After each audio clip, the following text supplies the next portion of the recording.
Hello everyone, I'm Johnny, and today we are taking a look at a wonderful Miyazaki and Studio Ghibli film, which is Porco Rosso.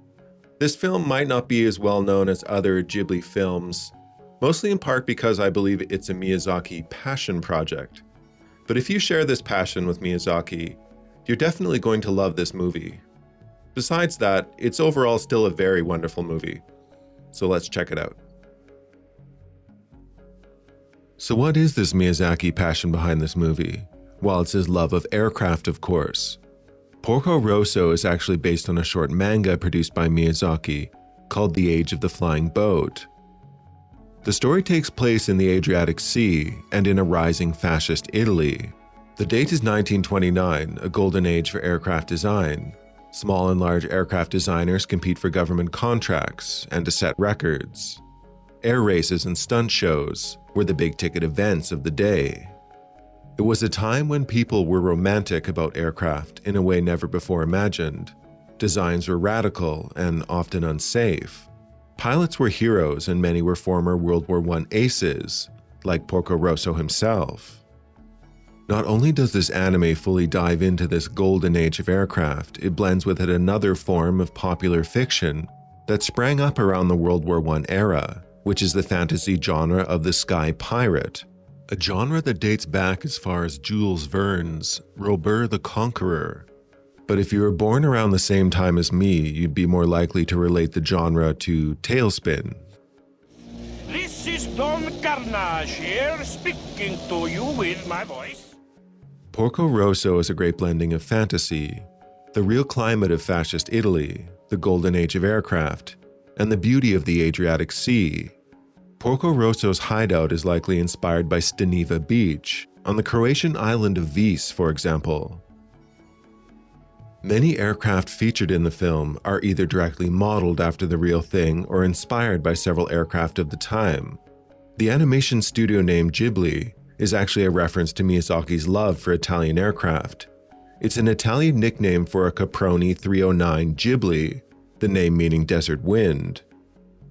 Porco's aircraft is named after the Savoia S-21, but shares more in common design-wise with the Mach-E M33, which competed in the 1925 Schneider race. At one point in the film, Porco's aircraft gets upgraded with an engine with the word Ghibli visible on its rocker covers. The engine is a narrow-angle V12, similar in form to racing engines of the period. Miyazaki's love for period aircraft is clear, and some of the best scenes in the movie are of the Italian family workshop, working on Porco's plane. These types of workshops existed only for a couple of decades, building custom aircraft the likes of which will never be seen again. Overall, the Sky Pirate storyline is soft and sweet. The character development of Porco's love interest, the engineer and his daughter, and even the Sky Pirates themselves, is heartwarming. Voice acting adds a lot to the characters. If you watch it in English, Michael Keaton does an excellent stoic and reflective Porco, and Brad Garrett is a perfect rough but lovable pirate.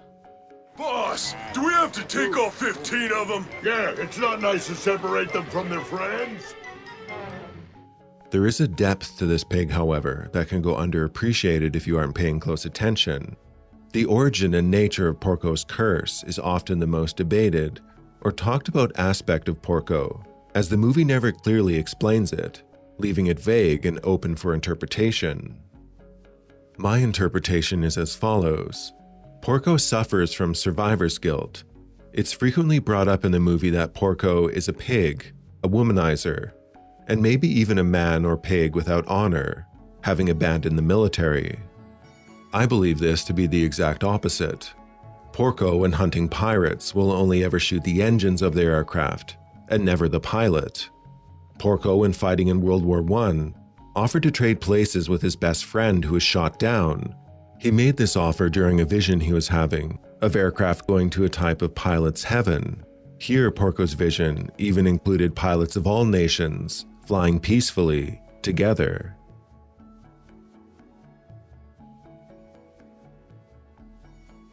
Porco stood up for the honor of and risked his life in combat for Fio, a young girl he also romantically rejected, despite warning her grandfather she should keep away from him because he is an apparent womanizer. Porco most famously refused to fly and fight for fascist Italy. Let's hear that famous line again. Thanks for the offer, but I'd rather be a pig than a fascist. Then you better keep your plane out of the skies. And lastly, and I think most importantly, Porco would not let Gina, his best friend's widow, close to him. Here is where I think it makes the most sense Porco cursed himself to be a pig, to not enjoy life, and certainly not enjoy the past lives of his fallen squadron mates, after they had been shot down and he lived on. I do think the ambiguity of this curse lends itself to the mystery of Porco and to the mysterious ending of the movie. The human condition doesn't need to be fully explained in every movie. Interpreting it based on our own experiences can be half the magic of such a movie.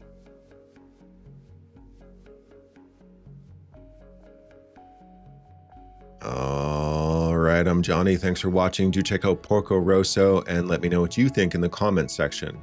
It's one of those great movies where everyone seems to have a different opinion about it, which makes it all the better. Anyway, do like, subscribe, and comment and all that stuff. But most importantly, do take care and have a nice rest of your day.